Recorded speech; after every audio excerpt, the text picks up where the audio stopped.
When I turned 18, I got a $20 Walmart gift card. Not even a wrapped present or a cake. Just the card, handed to me like a receipt. My name's Aiden. I'm 27 now, and I still remember how my mom didn't even make eye contact when she gave it to me. My dad was watching a football game on the couch and muttered something like, "Happy birthday, champ," without even looking up. Meanwhile, my younger brother Nathan, who was turning 18 the following year, had already been hinting about his dream car for months, a brand new BMW coupe. He used to scroll through car listings at the dinner table like he was window shopping a life I wasn't allowed to have. I never said anything. Not when I opened that tiny envelope on my birthday and saw the $20 card like some consolation prize. Not when I overheard Mom talking to Aunt Denise about how they were saving for something special for Nathan. Not even when I saw my brother grinning like a movie star the day my parents surprised him with that gleaming new BMW parked in the driveway, complete with a giant red bow, like in those commercials nobody actually believes are real. Except it was real, and it was right there. And I was standing in the front yard with them, like a background extra in someone else's movie. I just smiled, said nothing, and went inside. Growing up, favoritism in our house wasn't a secret. It was practically a family tradition. Nathan was the golden boy. He was the miracle baby after my mom had a miscarriage between us. I heard that phrase more times than I can count. You're lucky to have a brother at all, Aiden. He's our little miracle. What that meant in practice was that Nathan never got grounded, always had the newest gadgets, and somehow escaped every consequence. When he got caught vaping in the school bathroom, boys will be boys. When I got a B+ in math, why aren't you trying harder like Nathan? So I stopped trying. Not with school. I still did well enough to get into a decent college with scholarships, but I stopped trying with them. With family dinners, conversations, holidays, I played my role as the quiet, responsible one. The one who didn't need anything. The one who could handle being forgotten. When Nathan turned 18, the BMW wasn't just a car. It was a ceremony. My mom was crying when they handed him the keys. My dad was patting him on the back like he'd just returned from war. And Nathan? He acted like it was the bare minimum. He said, and I swear I will never forget this, "Finally, took you guys long enough." They all laughed. I stood in the doorway, half in, half out, like a ghost in my own house. After that, I kept my distance. I focused on school, worked part-time jobs, saved money. I didn't visit much during college, except when I absolutely had to. Every time I came home for a holiday, Nathan had something new. New speakers, new rims, a custom license plate that said N8 fee great. He became the kind of guy who posted mirror selfies with his car in the background like it was a trophy. Meanwhile, I was budgeting ramen packets and worrying if I could afford textbooks. And still, I said nothing. It wasn't bitterness. Not exactly. It was more like numbness. You ever get so used to being overlooked that you start to disappear even to yourself? That's where I lived, just out of frame, watching life happen around me like I didn't have a script. But then something changed. I graduated. Got a job in software engineering, not flashy, but stable. I moved out, rented a small apartment, and started building a life. Quietly. No help. No handouts. Just slow, steady progress. Nathan, on the other hand, didn't go to college. He started community college for a semester, dropped out, and bounced between part-time jobs and pyramid scheme ventures. He always had some business idea or new hustle. None of them stuck. But that car stuck around. He treated it like his firstborn, always detailing it, upgrading it, posting about it. But he drove it like a maniac. Speeding tickets, parking tickets, dented bumpers. Every few months there was a new story about how someone else messed up his car. I kept my mouth shut, even when my parents complained about how expensive his insurance was getting. They always bailed him out. He's still young, they said. He'll grow out of it. Then came the crash. It was 5 years after he got the car. I was 23, living in my second apartment, working my second job, doing pretty well for myself. I hadn't been home in a while. Then I got a text from my mom. Just a photo of Nathan's BMW. Or what was left of it. Crumpled. Airbags out. Windshield shattered. Apparently, he'd been racing someone at night on a back road. Lost control. Hit a tree. Miraculously, he wasn't seriously injured. Just some bruised ribs and a broken wrist. But the car was totaled. Insurance barely covered anything because of his history. My parents were frantic. "We're just grateful he's okay," they kept saying. I didn't respond. Then, a week later, Nathan called me. First time in ages. He didn't start with hello. He didn't ask how I was doing. He just said, I need a huge favor. I knew what was coming before he said it. His credit was trashed. Too many missed payments, too many overdrafts, maxed out credit cards. He'd been trying to get approved for a new car loan, but no one would touch him without a co-signer. And our parents had already hit their limit after bailing him out so many times. He was desperate. You've got good credit, right? You've got a good job. Come on. Man, it's just a formality. I'll make all the payments. I swear. There was a long pause on my end. And that's when I smiled. Not out of joy, not out of spite either, but something cold and clear settled in my chest, like the final piece of a puzzle clicking into place. I remembered my 18th birthday. I remembered the $20 card. I remembered every quiet moment I swallowed instead of speaking up. And I said, why don't you buy it with a gift card? He laughed at first, like it was a joke. Then I hung up. That's when all hell broke loose. I expected the fallout to be bad, but not this bad. Within hours of hanging up on Nathan, my phone started lighting up like a Christmas tree. Missed calls, voicemails, texts that went from pleading to guilt-tripping to outright threats of being cut off from the family. My mom left me a long voice message, voice trembling like she was on the verge of tears. Aiden, honey, I know things weren't always equal, but Nathan's in a really tough spot right now. He's your brother. Family means helping each other when it counts. I'm begging you to reconsider. My dad didn't bother with emotional manipulation. He went straight for the cold, hard guilt. You wouldn't even be in your position if it weren't for the values we taught you. Nathan just needs a little help to get back on his feet. Are you really going to let your own brother flounder like this over some ancient grudge? Ancient grudge. That line stuck with me.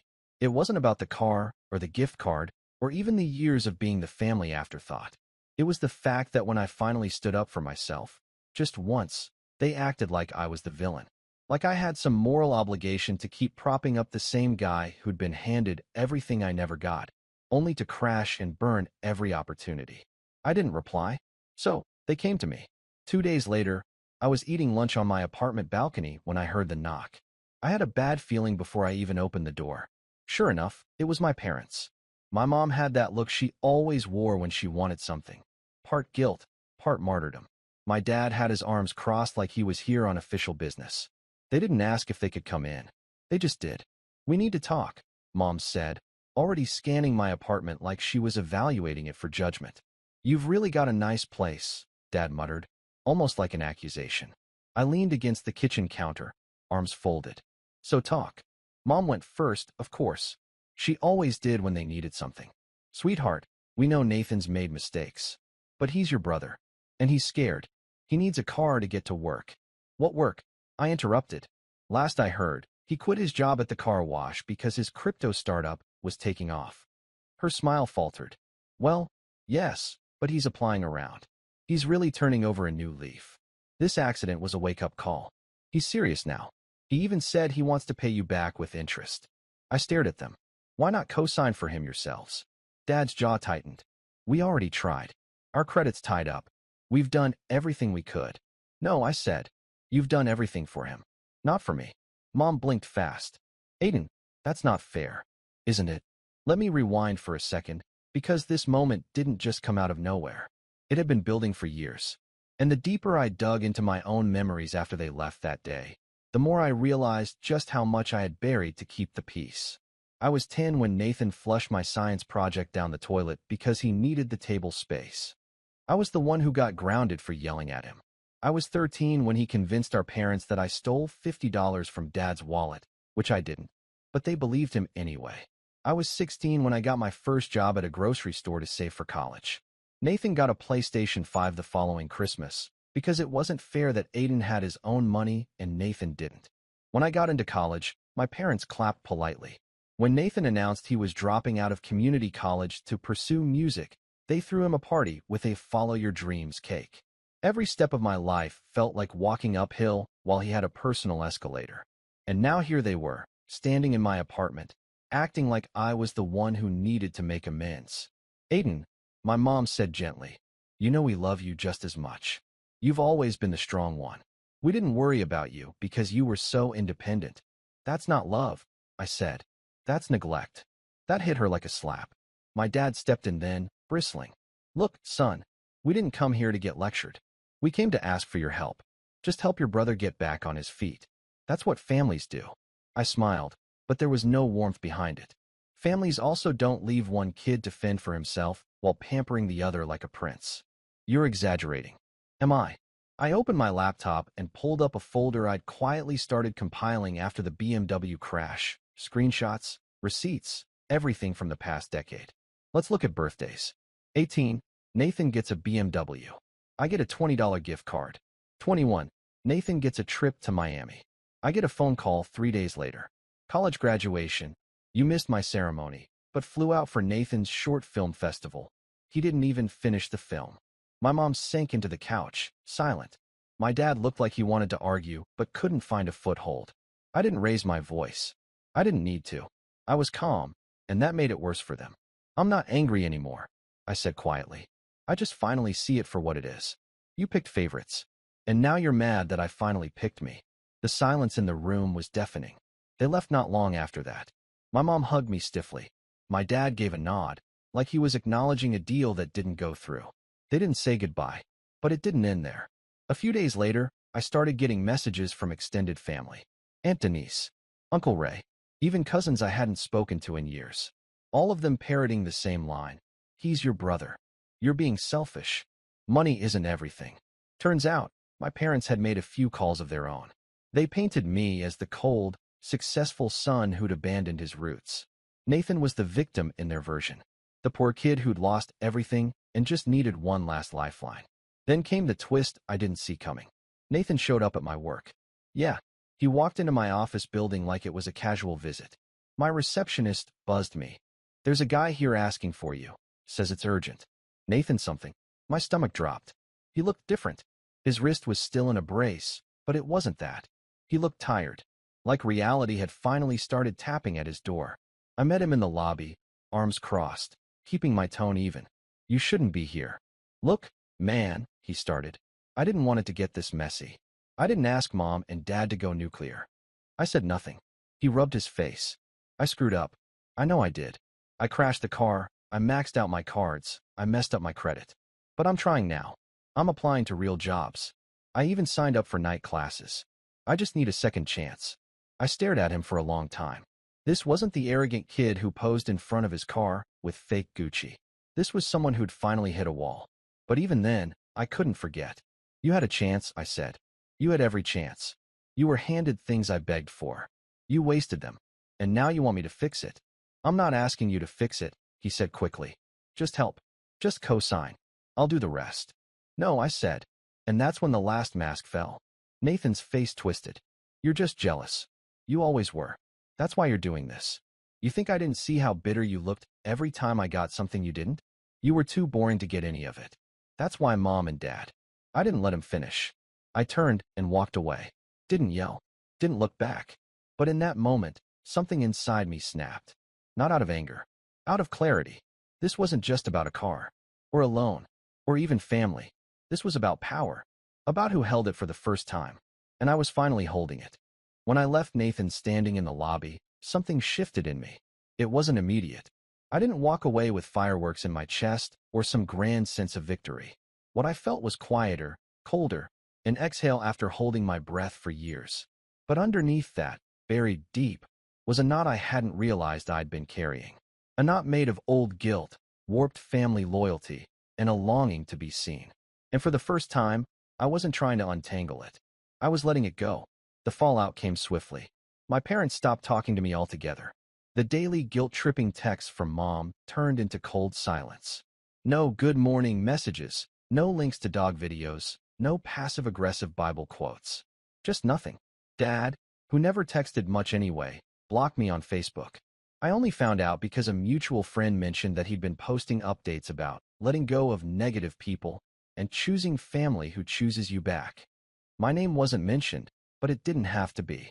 At first, I told myself I was fine with it, that this distance was healthy, that I was protecting myself, and in some ways I was. But the silence wasn't peaceful. It was heavy, especially at night. I'd come home from work to my little apartment, quiet, dim, clean, and feel like I'd won a prize no one remembered awarding. I had the job, the stability, the life they said I'd never need help with. And I was alone. I'd scroll through old photos on my phone sometimes, ones I'd taken without thinking. Nathan sticking his tongue out in front of the Christmas tree. Me holding up a birthday cake I'd baked for Mom when I was 16. Dad asleep in his recliner, the dog curled up on his lap. Snapshots of a family I didn't have anymore. Or maybe never really had. It got worse when holidays rolled around. Thanksgiving came and went. No invite. No text. I spent it microwaving mashed potatoes and eating turkey slices off a paper plate. I told myself I didn't care, that I preferred the quiet. But then I saw a tagged Instagram story from my cousin, Nathan at the dinner table, carving a turkey like he was the man of the house. My seat at the table gone. Not even a mention. Then Christmas. I didn't decorate. Couldn't bring myself to. I didn't shop for anyone. Didn't expect anything either. Still, I kept glancing at the mail slot, half hoping some card would arrive. Nothing came. The day itself was cold and gray. I spent it watching old sitcom reruns, half laughing at jokes I'd already memorized. I ordered Chinese food that arrived late and cold. I tipped the delivery guy double out of sheer loneliness. That night, I broke. I remember sitting on the floor of my apartment, back against the fridge, holding a beer I wasn't even drinking. I just stared at the label, tracing the condensation with my thumb. My chest felt hollow, like I was echoing inside. I kept thinking about that moment in the lobby. About Nathan's words. You're just jealous. Was I? Had I carried so much resentment for so long that I couldn't tell who I was without it? I wanted to call someone. Not to argue. Just to hear a voice that remembered who I was before all this. But my contact list felt foreign. Everyone was connected to them in some way. I couldn't trust anyone not to report back. I couldn't explain what it felt like to be the strong one everyone leaned on, until the weight crushed me. I sat there for a long time. Eventually, I stood up, took a deep breath, and opened my laptop. I didn't know what I was looking for at first. Maybe a distraction, maybe a lifeline. But I ended up on an old folder I hadn't touched in years, my college projects. Notes, half-finished scripts, app ideas. Back when I dreamed of building something of my own. I clicked through them slowly, like flipping pages in an old journal. One file caught my eye. Pulse Planner _V1. It was a productivity tool I'd started building during junior year. Part habit tracker, part mood journal, part goal setter. Clunky and basic, but it had potential. I opened the code and scrolled through. My old logic was messy, but the bones were there. It hit me. Then, I used to dream. Not just survive. That night, I stayed up past 2 a.m. cleaning up the code. No music. No distractions.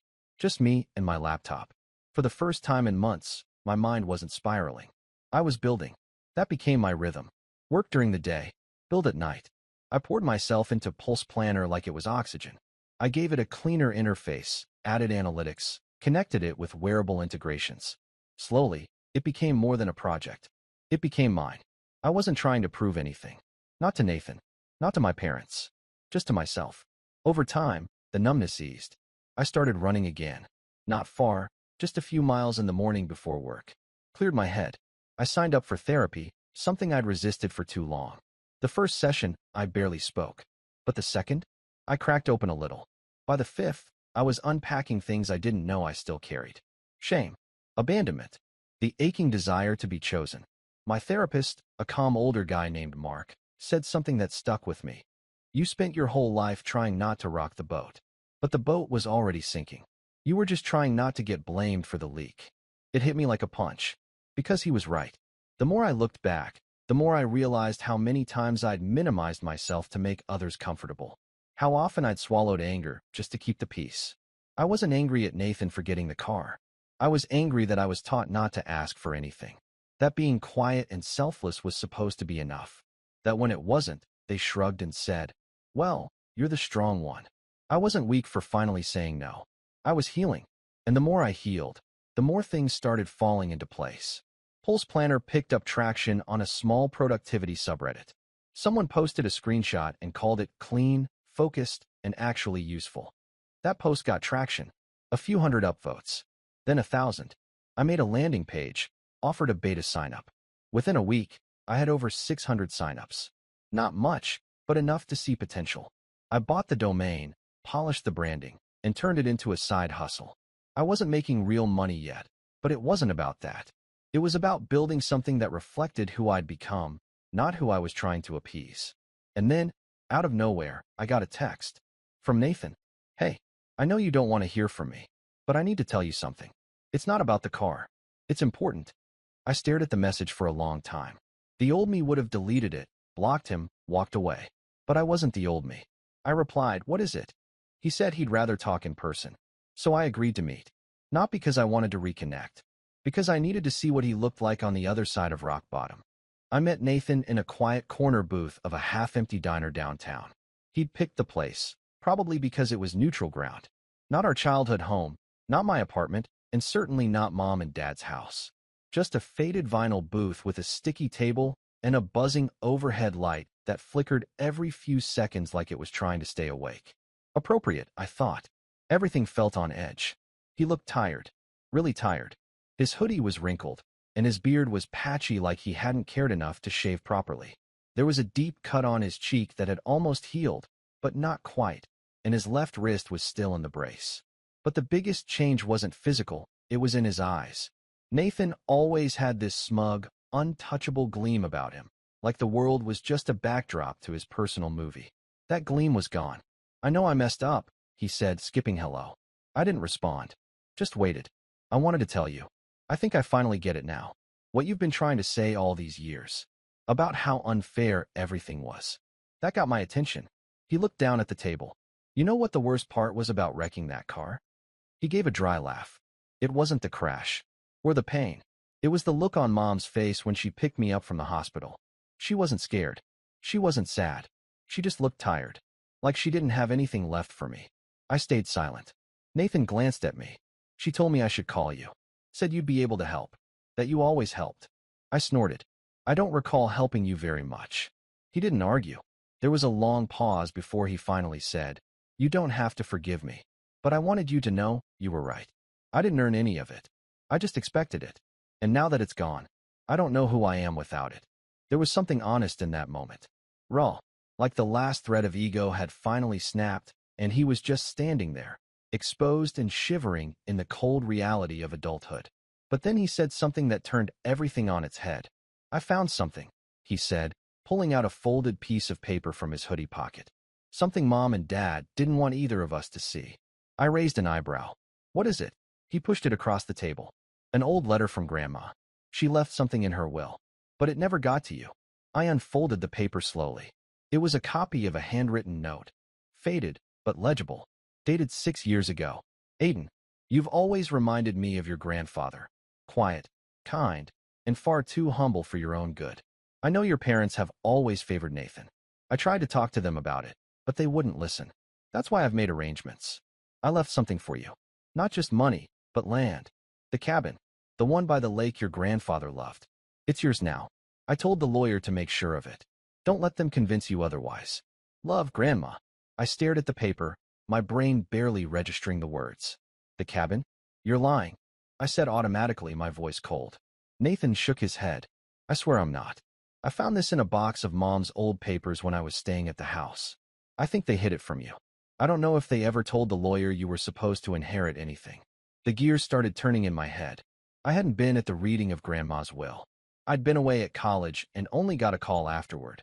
Mom telling me that everything was split evenly, but most of it had gone to funeral expenses and helping Nathan get settled. I didn't question it. I was used to scraps. But now there was this. The cabin by the lake wasn't just sentimental. It was valuable. A real estate gem. The kind of place that people rented for premium weekend getaways. My grandfather had built it himself back in the 70s and maintained it meticulously. When I was a kid, it was the one place I ever felt close to him. We'd fish off the dock, chop wood, play cards by the fireplace. He once told me that place would be mine someday, and now I knew he meant it. I looked back at Nathan. Why are you telling me this? He hesitated. Because I wanted to make it right. And maybe because I hoped you'd use it better than they did. I know they tried to sell it. I heard them talking about it last year, but I think the paperwork was never fully in their name.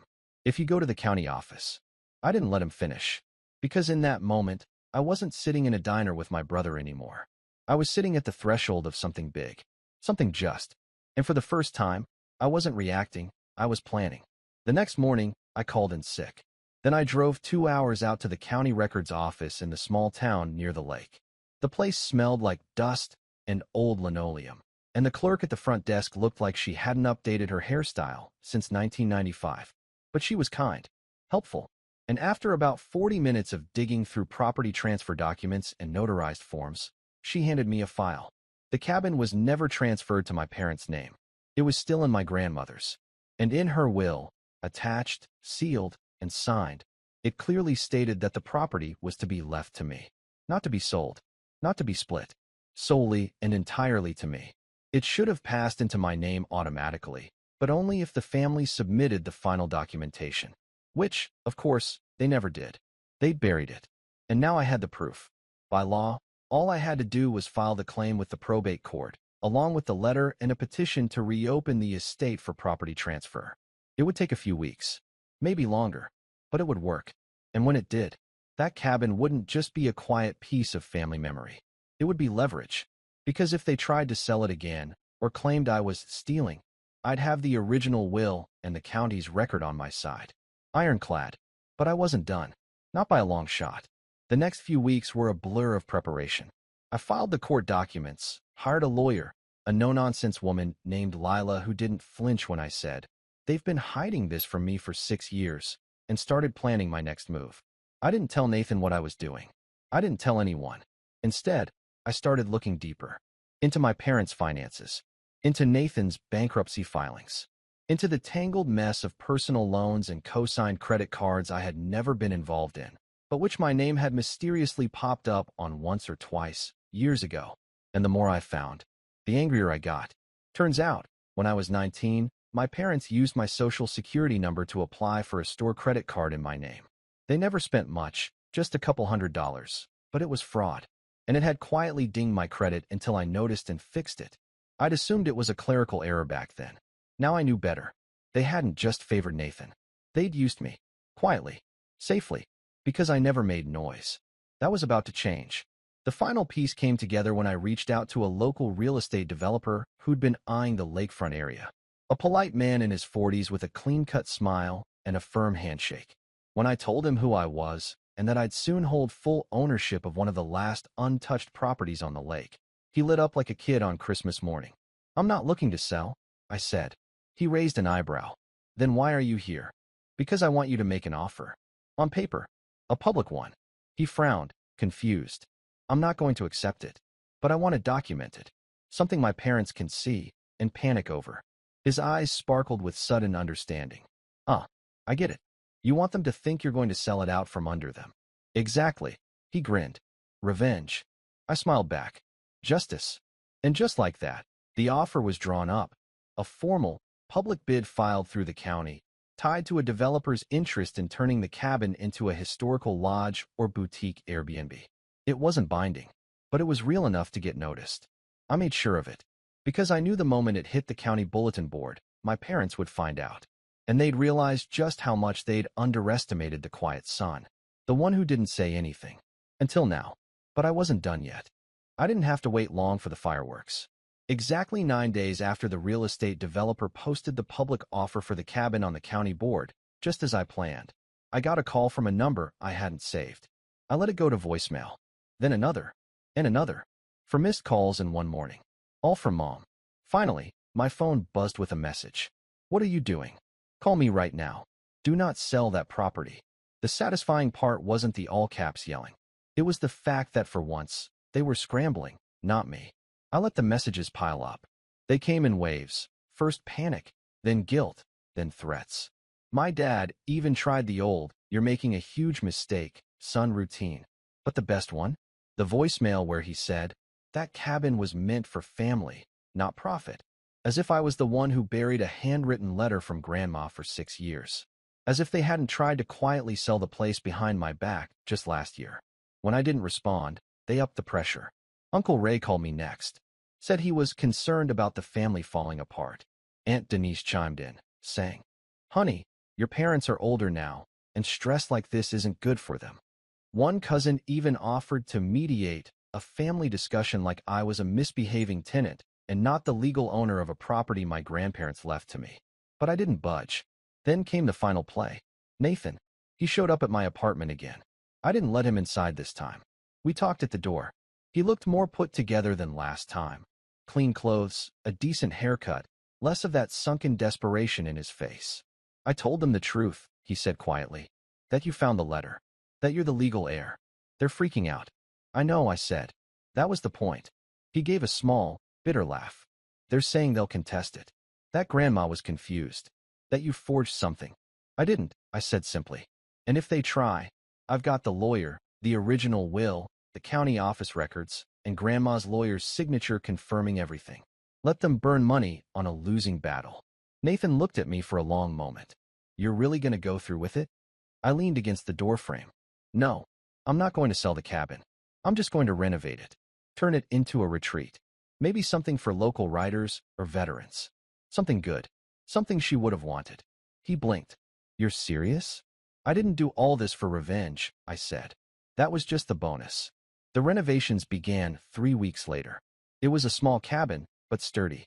Weathered wood, a big stone fireplace, 2 bedrooms, a creaky dock overlooking the lake. The water was still as glass in the early mornings. The kind of place where the world slowed down. I hired a local crew, paid them well, and gave them a timeline. As word got out that I was reviving the old cabin, I started getting emails and letters from people in the town, friends of my grandparents, former fishing buddies of my grandfather, even a librarian who remembered my grandma coming in every Wednesday to check out mystery novels. They all shared stories. Stories I had never heard because I'd never been included in those parts of our family's history. And suddenly, I realized something. This place had been mine long before I owned it on paper. I just never knew it. My parents, meanwhile, had no idea how to handle the shift in power. When they realized I wasn't going to sell the cabin, but was instead keeping it, and not for profit, but for legacy, they didn't know how to react. There were no more threats, no more calls, just silence. At first, I thought they were regrouping, planning some legal maneuver, but nothing came. A few weeks later, I got a single email from my mom. I hope you know what you're doing. This family is broken because of your choices. I read it once, then deleted it, because the truth was, the family hadn't broken when I stood up for myself. It broke a long time ago, when they decided I was the background character in Nathan's story. I was just finally rewriting the script. The cabin opened 6 months later. I called it Stillwater House. Quiet name. Fitting. I didn't invite my parents to the opening. I didn't announce it on social media. I just sent a private email to the dozen or so people who had written me letters during the renovation, locals, veterans, old friends of the family. I let them know the cabin was open, free of charge for weekend stays for anyone who needed a break from life. No ads, no profit. Word spread slowly, quietly, exactly how I wanted it. Nathan came by once, unannounced. This time, I let him in. We sat by the fireplace, drinking coffee in the silence. After a long while, he said, "You didn't have to go this far." I didn't, I agreed. But it's the only reason anyone paid attention. He looked around the cabin. They still talk about selling it. You know that, right? Dad says you'll get bored and cave eventually. I won't. He nodded, then looked at me. Do you hate me? I thought about that. No, I said finally. I don't hate you. I just don't trust you. And I'm not responsible for fixing who you became. That hurt him. I could see it. But it was the truth. We talked a little longer. About life. About therapy. About how he was trying to build something of his own now. It wasn't much, but I wished him well. Then he left, and I never saw him again. 3 years have passed since then. Stillwater House has quietly become a little haven. People come and go. Some leave notes. Some leave nothing. But the silence here? It's different. It's peaceful. Not like the silence I used to know. As for my parents, I haven't spoken to them since that last email. They tried sending a Christmas card once. I sent it back, unopened. It's not that I'm bitter. It's that I've learned what it costs to keep letting people take from you just because they share your blood. And I'm done paying that price. The revenge wasn't loud. It wasn't dramatic. It was measured, thoughtful, controlled. And it ended not with fire, but with peace. Because sometimes the best revenge isn't destruction. It's becoming untouchable. And I am. Now, they can't ignore me. They can't use me. And they can't rewrite the story, because I own the last page.